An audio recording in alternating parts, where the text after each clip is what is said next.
Hello mga ka-trending, welcome back to ZK Trend.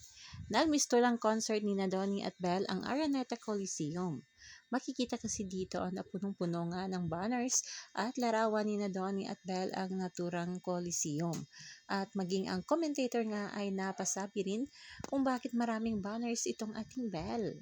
Siyempre si Belle Marian rin ay napapost na rin sa kanyang Facebook account na ayon dito, good luck to all the players, especially to Team Donnie and to the team captain, Donnie.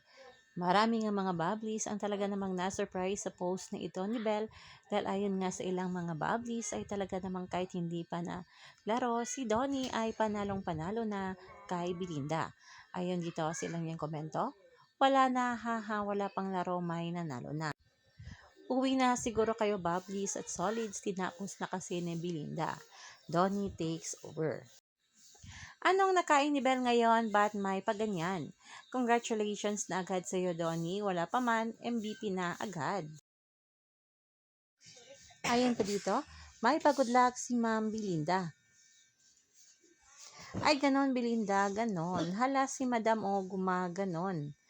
Ang aga Belle para sa landian na to. Ha ha ha ha laro ba talaga or bebe time? Ayun naman super kilig may Don Belhard. Good luck daw Team Captain Donnie. Uwian na, panalo na si Donnie.